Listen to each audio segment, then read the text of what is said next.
Hello, my name is John Nagoski, and I'm a native speaker of English from Wisconsin in the USA. I would like to introduce to you my English reading channel with questions and answers. Of Glaucus and Diomed. And now the Trojans, in their turn, were driven back, for they could make no stand against the Greeks. Now there was one of the sons of King Priam, who was a very wise prophet, and knew all that men should do to win the favour and help of the gods, and his name was Helenus. This man went up to Hector, and said to him and to Aeneas, who was standing near him, "Make the army fall back, and get as close to the walls as may be, for it will be safer there than in the open plain. And go through the ranks, and speak to the men, and put as much courage into them as you can.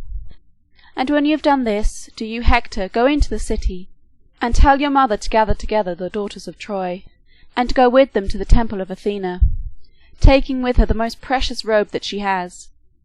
And lay the robe on the knees of the goddess, and promise to sacrifice 12 heifers, and beseech her to have pity on us, and to keep Diomed from the walls.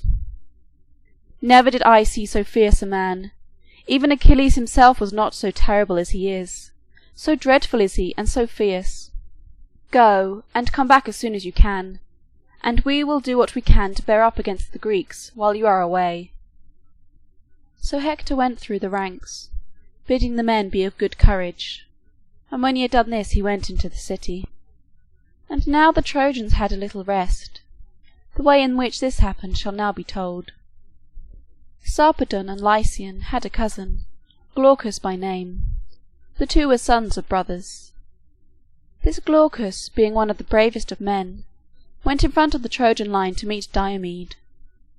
When Diomed saw him, he said, "Tell me, mighty man of valour, who you are, for I have never seen you before.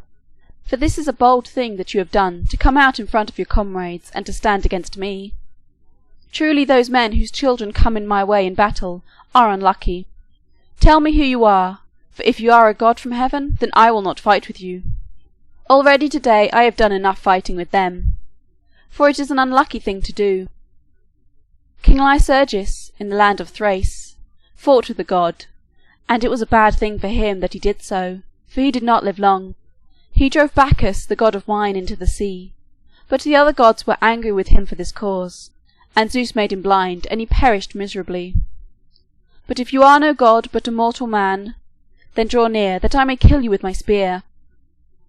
Glaucus said, "Brave Diomed, why do you ask who I am, and who was my father, and my father's father? The generations of men are like the leaves on the trees. In the spring they shoot forth, and in autumn they fall, and the wind blows them to and fro. And then, when the spring comes, others shoot forth, and these also fall in their time. So are the generations of men. One goes, and another comes. Still, if you would hear of what race I come, listen. In a certain city of Greece, which is called Corinth, there dwelt a great warrior, Bellerophon by name. Someone spoke evil of this man falsely to the king of the city, and the king believed this false thing, and plotted his death. He was ashamed to kill him, but he sent him with a message to the king of Lycia. This message was written on a tablet, and the tablet was folded up in a cover, and the cover was sealed. But on the tablet was written, "This is a wicked man, cause him to die." So Bellerophon travelled to Lycia, and when he was come to the king's palace, the king made a great feast for him.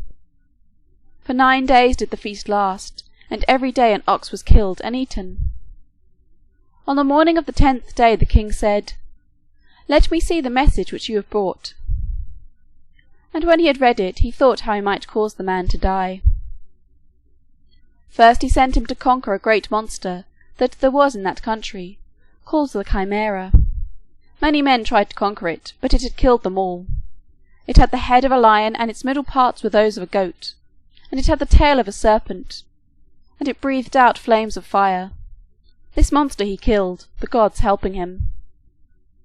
Then the king sent him against a very fierce tribe of men, who were called the Solmi. These he conquered after much fighting, for, as he said himself, there never were warriors stronger than they.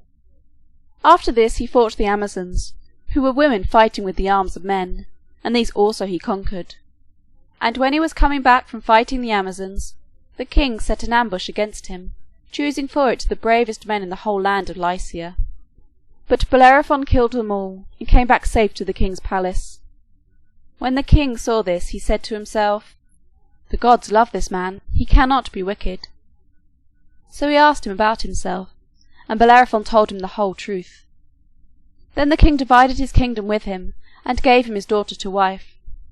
3 sons he had, of whom one was the father of Sarpedon, and one was my father. And when my father sent me hither, he said, "Always seek to be the first, and to be worthy of those who have gone before. This, then, brave Diomed, is the race to which I belong." When Diomed heard this, he was very glad, and said, "It is well that we did not fight, for we ought to be friends, as our fathers were before us." Long ago Oeneus entertained Bellerophon in his house. For 20 days he kept him, and when they parted they gave great gifts to each other, the one a belt embroidered with purple, and the other a cup of gold with a mouth on either side of it. Now Oeneus was my grandfather, as Bellerophon was yours. If then you should come to Corinth, you will be my guest, and I will be yours if I go to the land of Lycia. But now we will not fight together. There are many Trojans and allies of the Trojans who I may kill if I can overcome them, and there are many Greeks for you to fight with and conquer, if you can. But we two will not fight together. And now, let us exchange our armour, that all men may know that we are friends." So the 2 chiefs jumped down from their chariots, and exchanged their armour. And men said afterwards that Glaucus had lost his wits, for he gave armour of gold in exchange for armour of brass, armour that was worth 100 oxen for armour that was worth 9 only. End of